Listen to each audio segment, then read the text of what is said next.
யாரும் வேடிக்கை பார்க்கக்கூடாது.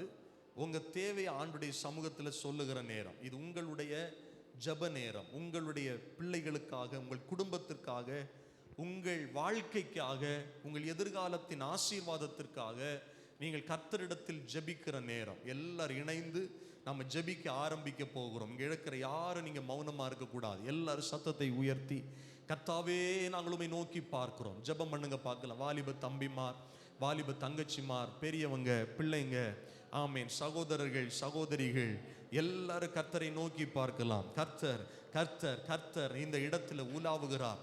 இன்றைக்கு நம்ம வாசித்தது போல, ஆமேன், கர்த்தர் நமக்காக, நமக்கு அற்புதம் செய்யும்படி, இறங்கும்படி அவர் காத்திருக்கிறார். அவர் காத்திருக்கிறார். ஒருவேளை உங்க வாழ்க்கையில விட முடியாத பாவ பழக்கங்கள், சில சுபாவங்கள், ஜென்ம சுபாவங்கள் இருந்தா இந்த ஜெப நேரத்தில் அதை அறிக்கை பண்ணி விட்டு விடுங்கள். நிச்சயம் சொல்லுகிறேன், அப்படி நீங்க செய்வீங்கன்னா கர்த்தர், காத்திருக்கிற கர்த்தர் சடுதியாய் உங்களுக்கு இறங்குவார். உங்கள் குடும்பத்துக்கு மேல இறங்குவார். அவருடைய இரக்கம் வெளிப்பட்டுருச்சுன்னா சகலவிதமான ஆசீர்வாதங்களினாலும் நீங்கள் நிரம்ப முடியும். உங்கள் பொருளாதாரத்தில், உங்கள் சரீர பலவீனத்தில் ஒரு மாற்றம் வரும். இயேசுவின் நாமத்தினால, இயேசுவின் நாமத்தினால. எல்லாரும் ஆண்டவரிடத்துல கேளுங்க, ஆண்டவரே உமக்கு விருப்பமில்லாத காரியம் என் வாழ்க்கையில இருந்தா என்னை மன்னிங்க, அந்த காரியத்தை எனக்கு உணர்த்தி தாங்க. நீர் எனக்காய் இறங்கும்படி காத்திருக்கிறதற்காய் ஸ்தோத்திரம். இயேசுவே, இந்த இடத்துல வந்திருக்கிற ஒவ்வொருவர் மேலையும் உம்முடைய இரக்கம் இறங்கட்டும். இயேசுவின் நாமத்தினால இறங்குவீராக. உம்முடைய பிள்ளைகளுக்கு இறங்கும் ஆண்டவரே. உம்முடைய ஜனங்களுக்காய் இறங்கும் ஆண்டவரே. ஜனத்திற்காய் பரிதபிக்கிறேன் என்று சொன்னீரே. பரிதபிக்க கூடாத பிரதான ஆசாரியர் எங்களுக்கு இல்லாமல் எல்லா விதங்களிலும் எங்களை போல சோதிக்கப்பட்டு பாடுபட்டு பாவமில்லாதிருக்கிற பிரதான ஆசாரியரே இயேசுவே, உம்மை தேடி வந்திருக்கிற ஜனங்களுக்காய் இறங்கும். அவருடைய கடன் பாரங்கள் நீங்க இறங்கும். சரீர பலவீனங்கள் நீங்க இறங்கும். குடும்பங்களிலே சமாதானம் உண்டாக இறங்கும். இயேசுவே, ஒரு நல்ல வேலைக்காக இறங்கும். ஆண்டவரே, தொழில் ஆசீர்வாதத்திற்காக இறங்கும். பிள்ளைகளுடைய சமாதானத்திற்காக இறங்கும். எல்லாரும் கேளுங்க, தாவீதின் குமாரனே எனக்கு இறங்கும். தாவீதின் குமாரனே எனக்கு இறங்கும். எத்தனை பேர் ஜெபம் பண்ணுகிறீர்கள்? தாவீதின் குமாரனே எனக்கு இறங்கும். என் குடும்பத்துக்கு இறங்கும் அப்பா. என் பிள்ளைகளுக்காக இறங்கும் ஆண்டவரே. என் எதிர்காலத்திற்காக இறங்கும் ஆண்டவரே. அல்லேலூயா. கர்த்தருடைய மனதுருக்கத்தின் கரம் இங்க இருக்கிற ஒவ்வொருவரையும் இப்பொழுது தொடுகிறது. கர்த்தர் உங்களுக்காய் மனதுருகும்படி அவர் எழுந்திருப்பார் என்று வேதம் சொல்லுகிறது.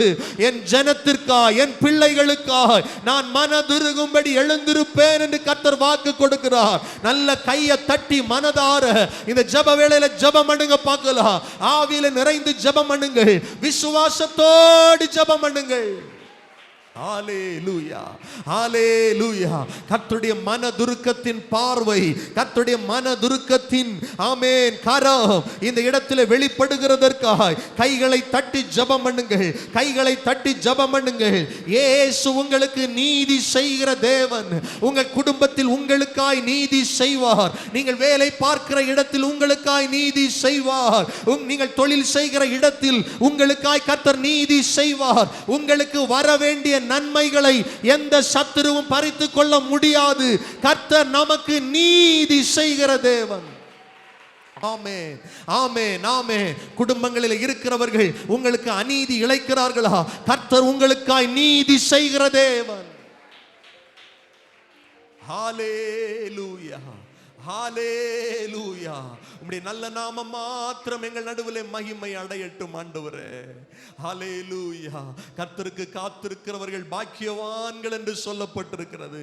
இந்த பகல் வேளையில் உம்முடைய பிள்ளைகள் உம்முடைய சமூகத்தில் காத்திருக்கிறார்கள் ஆண்டவரே. இவர்கள் எல்லாரும் புதிய பலனை பெற்றுக் கொள்ளுவார்களாக.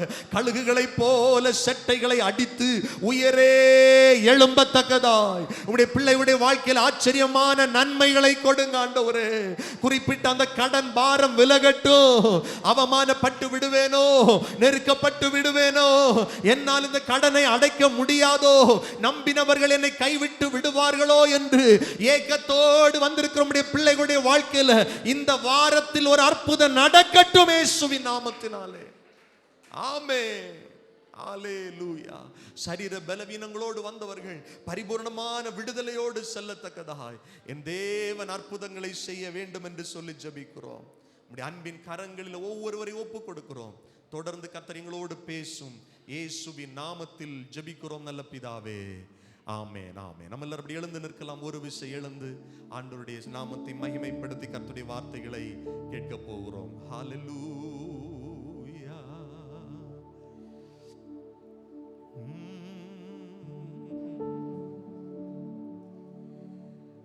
நீர் பெரியவர், நீர் அற்புதர், நீர் உயர்ந்தவர். எத்தனை பேர் சொல்லுவீங்க? இயேசு பெரியவர், இயேசு உயர்ந்தவர், இயேசு அற்புதங்களை செய்கிறவர். ஹல்லேலூயா. ஆசையெல்லாம் நீர்தானையா, தேவையெல்லாம் நீர்தானையா. எல்லாரும் சொல்லுவோம். ஆசையெல்லாம் நீர்தானையா, தேவையெல்லாம் நீர்தானையா. ரட்சகரே இயேசுநாதா, தேவையெல்லாம் நீர்தானே. ரட்சகரே இயேசுநாதா, தேவையெல்லாம் நீர்தானே. உம்மை அல்லாமல் எனக்கு யாருண்டு? உம்மை தவிர விருப்பம் ஏது உண்டு? ஜீவன் தரும் வார்த்தைகள் உம்மிடத்தில் உண்டே. நாங்க வேற யார் இடத்துல போவாண்டவரே? ஜீவனுள்ள வார்த்தைகள் எங்கள் வாழ்க்கை உயிர் மீட்சி அடைய செய்யட்டும். இயேசுவின் நாமத்தில் ஜெபிக்கிறோம் நல்ல பிதாவே. ஆமென். அமர்ந்து கொள்ளுங்கள். நாம் இணைந்து கர்த்தருடைய வார்த்தைகளை தியானிக்க போகிறோம். யோவான் எழுதின சுவிசேஷம் 16வது அதிகாரத்தை திருப்பிக் கொள்ளுங்கள். இந்த அதிகாரத்திலிருந்து சில காரியங்களை இன்றைக்கு அறிமுகமாக நாம் தியானிக்க போகிறோம். தொடர்ந்து வருகிற வாரத்தில் கொஞ்சம் கூட டீட்டெயிலாக இந்த அதிகாரத்தை படிக்க போகிறோம். ஒரு முக்கியமான அதிகாரம் யோவான் 16வது அதிகாரம். கர்த்தருடைய ஆவியானவரை குறித்து இயேசு சொன்ன வார்த்தைகள் இந்த அதிகாரத்தில் எழுதப்பட்டிருக்கிறது. கடந்த வாரம் நாம் பெந்தேகோஸ்தே ஞாயிறு நினைவு கூர்ந்தோம். அதில் பெந்தேகோஸ்தே நாளில் பரிசுத்த ஆவியானவர் ஊற்றப்பட்ட நிகழ்வையும், பரிசுத்த ஆவியின் நிறைவினால் பேதுரு பிரசங்கம் பண்ணின பிரசங்கத்தையும், ஜனங்கள் மனம் திரும்பி ரட்சிக்கப்பட்டு ஞான ஸ்நானம் பெற்றுக்கொண்டு சபையிலே சேர்க்கப்பட்டதையும் நாம் தியானித்தோம்.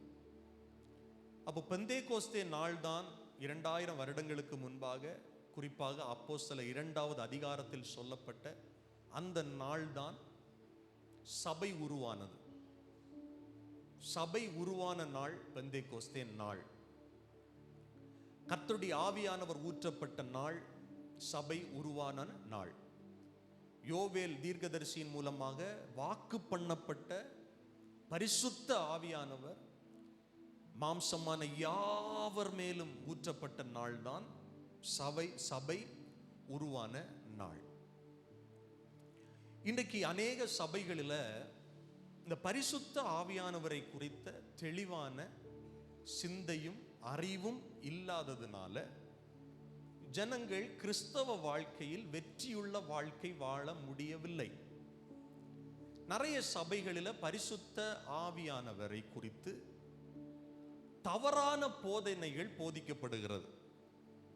சிலர் சொல்லுவார்கள், இந்த பரிசுத்த ஆவியானவர் அவர் ஆழ் தத்துவம் அல்ல, அது தேவனுடைய வல்லமை. இயேசு பரத்திற்கு போன பிறகு ஒரு உன்னத பலத்தினால் ஜனங்களை நிரப்பினார்.